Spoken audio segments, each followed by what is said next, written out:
Hey, what's up, everybody? Going on. Tonight, we are brought to you, as always, by Ship Your Reptiles. And we got some exciting stuff for you guys live here. So, we want to show you what you guys have been asking for. Everyone says, I love seeing these egg cuttings you're doing, Garrett, but I want to see the babies after the out of the eggs. So, we have a few out of the eggs, and I've got an announcement for that. Tonight, give us a thumbs up for my beautiful, talented camera girl. That's Riley, my daughter. Hey guys. This is actually pretty cool. She's here because she's going to help me do another live stream on Palm Street tonight at 8 if you're watching this at the time of the recording. So we have the new babies. This is clutch 26008. And you can follow all the clutches, connect with people and stuff like that. And they're hanging out. These are tiny, high percentage super dwarfs, this bloodline. And we're going to jump into some of the genetics and some of the cool things. We did a 2-part live stream on these guys. What was it, the day before yesterday, I guess? And then we're going to get into, just doing this deep dive into them. So I want to know your guys' questions about this locality. Here hanging out with me, though, I can never talk about these guys enough. I always think it's too much, but everybody else talks about them too. This is Avocado. This is our adult goat line animal. He's 50% Sulawesi from a pure super dwarf mom, and he's here to join us. He's gorgeous, but he is nothing compared to his babies. The cool thing about the Sulas, I think, is the color, and trying to shrink them down just like we do with, by the way, almost all of the color mutations come from large mainland localities. And that's what we do here at Reach Out Reptiles. We shrink them down. We have been for a long time. It's super fun. That one in particular was the first. Oh, look at this tail pattern. Wait, come here. I just want to show this guy off. So this bloodline in particular was the first time that we said, hey, let's take a mainland locality and shrink it down. And they're really pretty. But Sulas are, if you know, massive, monstrous. In fact, we already recorded a video a few days ago, but it's coming out next week, of us reacting to an incredible interaction of a wild Sulawesi and a YouTuber guy that I met. I'd like to say friend, but that's a little bit generous. I'd love to be his friend. I think he's cool. If you guys know Mike, then that's pretty cool. But I met him, talked to him about that stuff. And it's relevant not only because he did a cool video, but because, I don't know if you guys know this or not, but the first largest, I think it's like wild caught retic since, I don't know, there was another one in 96 or whatever, but basically it's like since the early 1900s where there was a, I think, kind of crazy claim of a 32-foot retic. To put that in perspective, our girl Karma here is 21 feet and she's a monster. But they actually went down and recorded a 23-foot and change absolute monster. So woo, we're all on wheels here.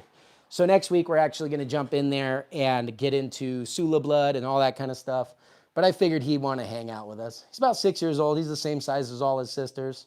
You guys know him. I made like 6 videos of him over the years. Pretty cool. They're all about the same size, but a lot of his the sisters are either gravid or breeding or whatever else downstairs. So we'll leave him down there. But I thought they'd be a fun little guest, especially because you guys named him. His name was Avocado. I wanted to pull one of the babies because the second generation is even wilder looking. We mixed up the locality influence on them and stuff some more. So it should be pretty sweet. There's all stretched out. You can see that's about a 4-foot thing that he's on. It's just so cool having retics. These are like little bonsai trees. So here's the deal. Raise your hand in the chat if you actually got to see the live egg cutting from, was it Monday? I think it was Monday. And my wife Ashley was in on this one. Did you know Mom cut a clutch of eggs, Riley? I was there too. Oh yeah? Did you watch? You weren't downstairs though. You were hiding somewhere. So they were super cute, but as is with egg cuttings, you know, we're all excited. We're seeing stuff you can only see like in a little black hole. So here's my question. For those who don't know, we have a Patreon and the link is right in the description. Tonight is our top tier. It's our breeder tier Patreon, and you breeder tier, you guys should say what's up if you're in the chat. Riley, let me know who's in the house in the comments section. We're going to be hang out after this, and we talk about all kinds of things. We watch snakes hatch all the time. You know, you guys are familiar with all the genetics on all these and everything else. It's pretty awesome. But what I was thinking about is if everyone wants us to go back and do a video on checking out new babies that hatched after they're out of the eggs and do kind of like a deep dive on the clutch. I've done plenty of videos like that in the past. If you guys think that that would be a cool Patreon perk, then let us know, because it's great to grab a camera, turn it on as stuff's happening right here at the shop. I think we're probably, you know, the most open, you know, with everything that's going on here, kind of retic breeder on YouTube. But go ahead, you got some comments? Stephen Gregg says, what's our most expensive retic in our collection? Like most expensive that I bought, most expensive, I don't know. I mean, some of them are like close to priceless. If you're talking about buying my stuff, it's kind of like, it's not about more for this. At that point, it's like, how much is your dog? You know what I mean? And whatever your dog's like retail value is worth is probably not the price you would take from it. Although some people try and name those prices. So I think the most expensive snake we've hatched so far this year is about 20 grand. If that answers your question. That's not the most expensive snake we've ever hatched, ever sold, or anything like that, but it's up there, so I think it's respectable. So, and those are pretty exciting snakes. All right, you guys want to jump into these, see what's up with them? I don't have my cheat sheet. The jamp sauce on these guys is intense. So the mother of these was also in a video. I talked about it in the other live too, about shipping. Let me know if there's other comments. You guys jump in, ask your questions. We're here live for you. I just want to show you the babies and go through some stuff. But the mother of these was an albino head anery. What's up? Why are you smiling, making faces? Go ahead, turn the camera around. Show the people that face. No? All right. Okay. So she was an albino pos head anery. So we wanted to see if there's aneries. Now, let me show you what that looks like. There's platinum in here too, which is a more subtle mutation, but this is albino. So you take all the dark colors out, you get these orange, gorgeous snakes. This particular one is a purple platinum. 100% head anery from the dad. Very pretty, very cool. So the mom looked kind of like this. She didn't have the platinum, but she was a super white albino. And we were wondering I wonder if that's because she's like head anery whenever she lays eggs. This is the first clutch to prove it. An anery looks like this one. Here, come on over here. So hopefully these aren't too shiny. They're fresh out of the egg. I mean, we literally washed them off and brought them out. Doesn't do them justice. Well, here, bring it. See if you can bring it up and point down at them a little bit. Is that any better? So this would be a wild type, and this would be an anery. Can you see the brown and the silver? Mm-hmm. A little bit. So what the anery does is it pulls all that orange coloration out that's in this wild type. An anery is, I think, one of the coolest morphs just in the fact that it's naturally occurring in large numbers. Red Yes? Sonia's asking, this is the clutch with twins, right? This is the clutch with the twins, and the twins are here. We'll show them to you tonight. So if you take this orangey albino and then you remove all the orange out of it, you get what's called a what, Riley? What's an albino anery? I don't know. You always say it's your favorite. Oh, a purple snow? There you go. So you'll get a snow. Now these babies just look pink because they're fresh out of the egg. But if I put the albino next to it, you can see that gorgeous orange pigmentation, and then this one is without it. So it's pretty fun. And so that's what happened. So we were very excited to see that she proved out head anery. This was super. Big shout out to Workshop Reptilium. He's the current owner of that female. So this was a breeding loan. And bringing these stuff into these really high percentages is no easy task. These ones are 75% Calatoa. And then they're 9 something, point something, something, something jamp. We call it little jamp sauce on top. But basically, they're in the 80th percentile. There's only like 15% mainland left in these guys. So we've been cranking and perfecting on this bloodline for a while now. What it looks like, traditionally breeding super dwarfs, you take a mainland albino to a little super dwarf, just like we took a giant Sulawesi to a tiny little super dwarf. And because we used a male from the big one, which is what happened in these bloodlines too, and we bred it down to the tiny one, the first generation with these was the dwarf. That's where that 9 and change jamp is coming from. So you get 50% jamps that are closer to the size of a pure jamp than a pure mainland. If you switch it and use a mainland female and a super dwarf male, you do not get the same results. So that's important to know. Then you get het albinos. So they'd all look normal. They'd be smaller. They carry the albino gene, but they're basically wild types. You have to second generation breed those together to get an albino dwarf. Okay, that's 2 generations. Are you counting, Riley? All right, that's 2. Then I take my dwarf albino, which this lineage originally was created by Bob Clark among the very first dwarf albinos, and it was bred to a pure Kalatoa female to try to make super dwarf het albinos. Because we're already starting with a small animal and a male and going to pure super dwarfs, that's a 3rd generation. Then you got to breed those back together to make super dwarf albinos. When that happened, it first happened in the world at Prehistoric Pets in 2007. I remember it. It was very cool. And that's when we knew that anery was a thing. And this is funny because there was a lot of like retic breeders and things like that that had aneries. And they've seen these silver ones versus the brown ones. Here, if I put them on a dark background, you might be able to see it better, Riley. They said this was just some super dwarfy locality influence. They did not believe it was a recessive genetic trait. But when you saw the wild type, the anery, and then the albino, and then the snow. Which one are the twins? Can we bring those guys out? We'll have to see the twins. Hold on, guys. Look at all our genetics here. Then you can really see that this is 4 distinct mutations. And these were also made then in platinum and multiple bloodlines of snows. But those were the first albino super dwarfs and snows. They were at that point 50% Kalatoa. Then you breed back to 75%, or a pure super dwarf. Sorry, baby. You breed back to a pure super dwarf again to get 75%. And then you breed those together, right? And you got your 75% super dwarf with however much jamp is still left in there. And that's how many generations it took to get these. So what is that?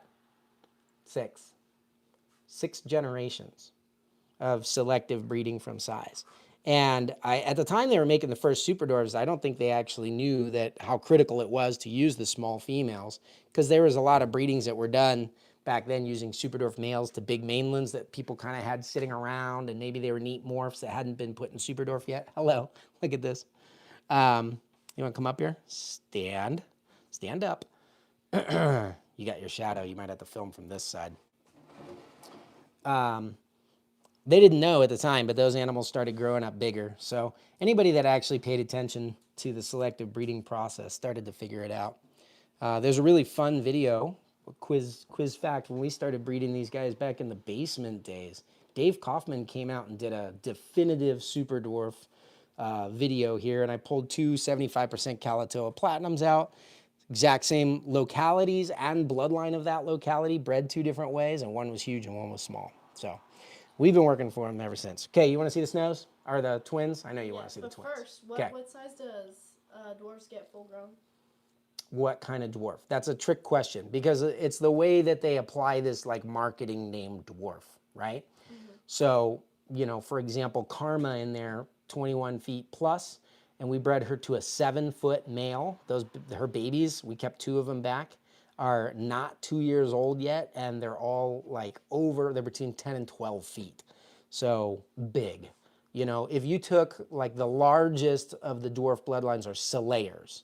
If you were to take, let's say, a male Salayer, 100% dwarf, right? That might be, like I've got, my biggest snake downstairs is a male Slayer. And he's about 13 and a half feet.